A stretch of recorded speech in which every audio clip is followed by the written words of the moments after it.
Hello dear student, welcome. अभी हम लोग नेक्स्ट टॉपिक डिस्कस करें बच्चों लोग, फाइनेंशियल एनालिसिस। इसको रेशियो एनालिसिस भी बोलते हैं, फंडामेंटल एनालिसिस भी बोलते हैं। आपको क्या दिया रहेगा? कंपनी का बैलेंस शीट दिया रहेगा और थोड़ी एडिशनल इन्फॉर्मेशन दिया रहेगी, एडजस्टमेंट दिया रहेगा, जिसमें ग्रॉस प्रॉफिट, नेट प्रॉफिट कुछ भी पूछेगा और आप लोग को बोले रहेगा फॉलोइंग रेशियो निकालो। तो फिर सब रेशियो तुम्हारे लिए सॉल्व करूँगा, जैसे current ratio, liquid ratio, proprietary ratio, debt equity ratio, capital gearing ratio, net profit, है ना, gross profit, stock turnover ratio, data turnover, creditor turnover, earning per share, return on share holder fund, ये सब ratios पूछेगा। तो ये सम को solve कैसे करते हैं, और इसमें मेन बात तो मिसिंग वाला भी आता है। तो पहले ये सीखना पड़ेगा ताकि फॉर्मूला आएगा तो मिसिंग वाला आएगा तुमको, ओके। और ये सीए लेवल का सम है। आ जाओ, तो सबसे पहला है करंट रेशियो। तो आपको फॉर्मूला याद करना है बच्चा। करंट रेशियो का फॉर्मूला है current assets upon current liability, okay. Current asset upon current liability. तो करंट एसेट मतलब जो छोटा मोटा एसेट होता है, ये दिख रहा है आपका, ये तुम्हारा ना, ये दिख रहा है ना, गुडविल, ये सब तुम्हारा फिक्स एसेट होता है। लैंड, बिल्डिंग, फर्नीचर, मशीनरी, ये सब तुम्हारा फिक्स एसेट होता है। ये तुम्हारा करंट एसेट है बच्चा। करंट मतलब तो छोटा मोटा एसेट, जैसे कि stock, debtor, bill receiver, cash. तो इधर हम लोग लिख देंगे stock, debtor, bill receiver, cash. मैंने शॉर्ट में लिख दिया, ओके। फिर करंट लायबिलिटीज मतलब छोटा मोटा कर्जा, ये तुम्हारा बड़ा कर्जा होता है, ठीक है। तो छोटा मोटा कर्जा ये आ जाएगा तुम्हारा। ये तुम्हारा अगर करंट एसेट्स है तो ये तुम्हारा तो क्या हो जाएगा, करंट लायबिलिटीज, छोटा मोटा कर्जा। तो जैसे इधर आया क्रेडिटर्स आया, बिल्स पेबल आया, कभी कभी ओवरड्राफ्ट भी आ जाएगा। तो अभी हमने क्या लिखा, पहला फॉर्मूला लिखा, फिर जो जो एसेट आता वो लिखा, जो जो लायबिलिटी आता वो लिखा। अब इसका अमाउंट डाल देंगे हम लोग। तो स्टॉक का अमाउंट कितना है, 90,000। फिर डेटर्स का अमाउंट कितना है, 20,000। और बिल रिसीबल का कितना है, 1,000। कैश का दिया है 5,000, ओके। सलाइन मार देंगे। और कर्जा कितना दिया, 28 और 12। कर्जा कितना दिया, 28 और 12। इधर 28 आ गया, इधर 12 आ गया। अभी क्या करेंगे आप लोग, इसको ऐड करेंगे। 1,10,000 हो गया, टोटल आ गया 1,16,000। इसको ऐड किया तो मान लो 40,000 है। कितना है, 40,000। अब जब इसको आप रेशियो में डिवाइड करेंगे ना, 1,16,000 डिवाइडेड बाय 40,000 तो यार 2.9। तो इधर आप लोग कैसे लिखेंगे सर, 2.9 लिखेंगे और 2 डॉट के बाद डालेंगे 1। मतलब ये तुम्हारा करंट एसेट है, ये तुम्हारा करंट लायबिलिटी है। अगर करंट लायबिलिटी से 1 गुना है तो करंट एसेट 2.9 है, मतलब ये अच्छी बात है। इस तरह तुमको प्रेजेंट करना पड़ता है।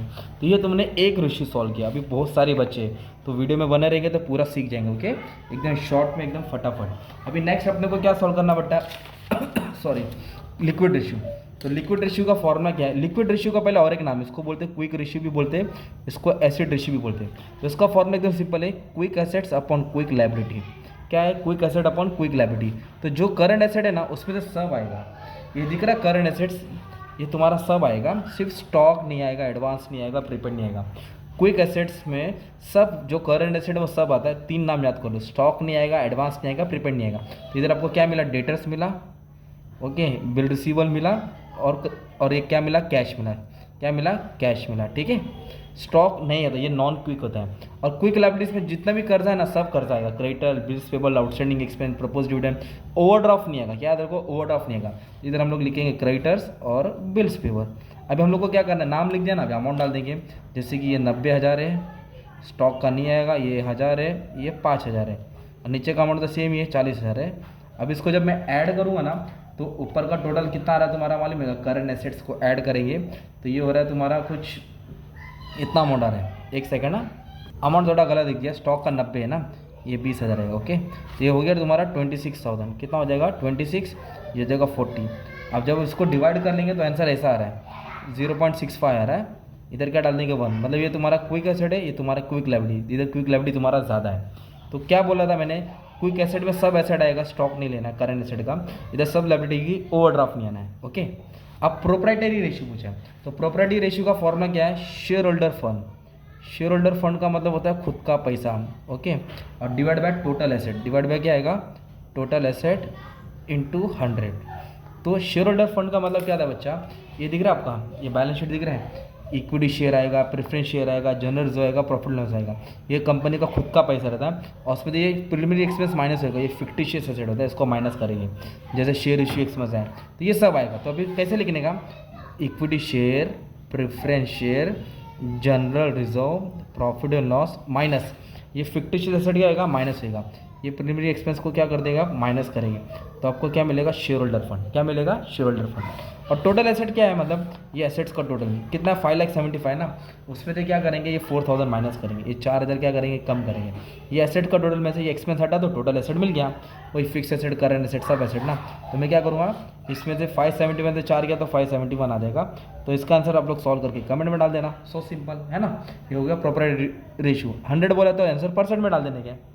अभी आया डेप इक्विटी रेशियो। अब डेप इक्विटी शेयर का, डेप का मतलब होता है कर्जा, ओके, और इक्विटी मतलब खुद का पैसा। इक्विटी बोले तो खुद का पैसा। तो अब इसको कैसे सॉल्व करेंगे, आ जाओ। तो डेप को हम पहले इधर अपन लिखेंगे बोरो फंड। क्या लिखेंगे, बोरो फंड। इक्विटी का मतलब होता है own fund, share holder fund में से प्रेफरेंस शेयर को बटा देने का, ओन फंड। तो बोरो फंड में क्या आएगा दोस्त, दो ही नाम याद आएगा, पढ़ लो, डिबेंचर और बैंक लोन आता है ना।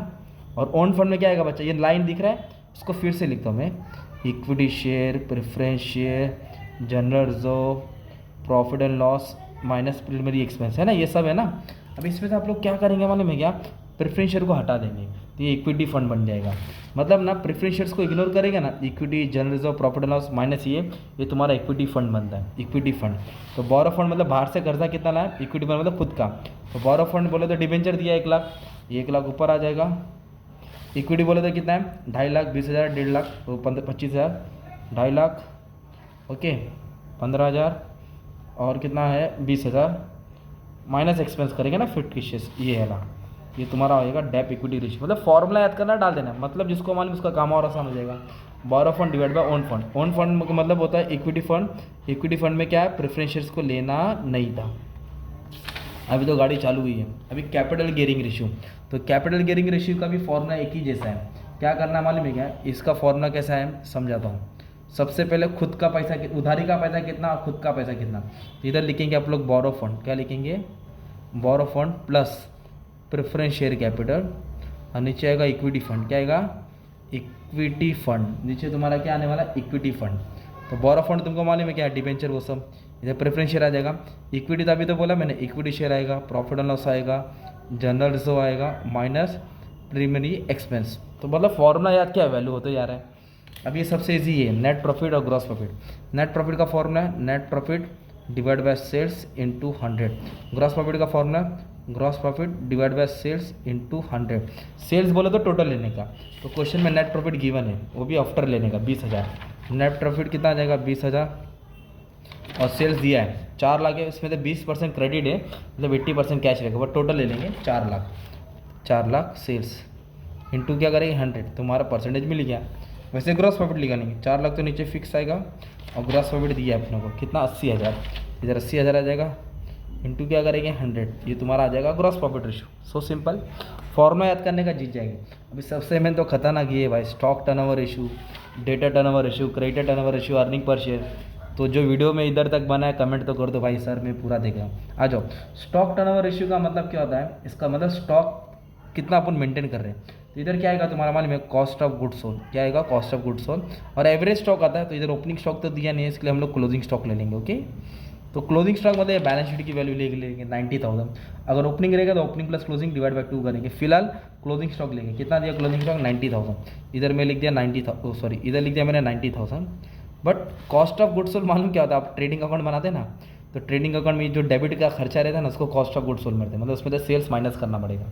तो कैसे है, तो सेल्स कितना तुम्हारा 4 लाख है, तो सेल्स है ना, तो सेल्स में से अगर मैं ग्रॉस प्रॉफिट माइनस करूंगा तो मेरे को क्या मिलेगा, कॉस्ट ऑफ गुड्स सोल्ड। तो ग्रॉस प्रॉफिट है ना अपने पास 80,000, क्वेश्चन में दिया है ग्रॉस प्रॉफिट कितना दिया है 80,000। तो सेल्स कितना है 4 लाख, उसमें से 80,000 ग्रॉस प्रॉफिट हटा दिया तो मेरे को 3,20,000 क्या मिला, कॉस्ट ऑफ गुड्स सोल्ड। तो इधर आएगा कॉस्ट ऑफ गुड्स सोल्ड 3,20,000, और क्लोजिंग स्टॉक कितना दिया था 90 दिया था। तो उसको सॉल्व किया तो 3.55 टाइम इन लोग स्टॉक क्या कर रहे हैं, टर्नओवर रेशियो, इतना मेंटेन करना पड़ेगा स्टॉक को। ओके, तो मतलब आपको ये लाइन याद करना पड़ेगा, what is cost of goods sold, sale minus gross profit. Gross profit क्या था, दिया था। ओके, अभी ये डेटर टर्नओवर रेशियो। डेटर का मतलब याद कर लो, कस्टमर जिसको अपन माल बेचते हैं। क्रेडिटर बोले तो होता है सप्लायर जिससे माल खरीदते हैं। तो डेटर को माल बेचते हैं ना, तो इसके लिए इधर आएगा क्रेडिट सेल्स। क्या आएगा दोस्त, क्रेडिट सेल। टर्नओवर रेशियो, तो क्रेडिट सेल आएगा, इधर आएगा डेटर और बिल रिसीवर। और नीचे कैसे लिखेंगे बच्चा मालूम है, अब नीचे क्या करना है इधर अपने को, सबसे पहले ये क्रेडिट टर्नओवर रेशियो। तो क्रेडिट टर्नओवर रेशियो में उल्टा फॉर्म आएगा, क्रेडिट परचेस, माल खरीदते हैं, इधर डेटर है तो इधर आएगा क्रेडिटर्स, इधर आएगा बिल्स पेबल। ओके, अब अपने को क्या है, डेटा टर्नओवर रेशियो में क्रेडिट सेल लेना है। तो इधर अपने को टोटल सेल दिया 40 लाख, 20% क्या है, क्रेडिट है, तो 4 लाख है, तो 4 लाख का 20% लेंगे, क्योंकि कैश नहीं लेते, क्रेडिट उधारी। तो 4 लाख का 20% 80,000 आएगा, इधर 80,000 आ जाएगा।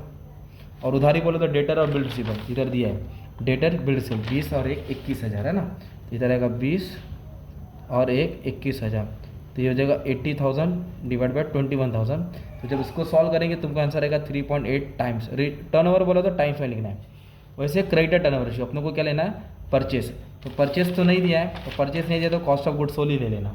परचेस नहीं दिया तो कॉस्ट ऑफ गुड्स सोल्ड ले लेना, क्रेडिटर बिल्स पे बढ़ा देना।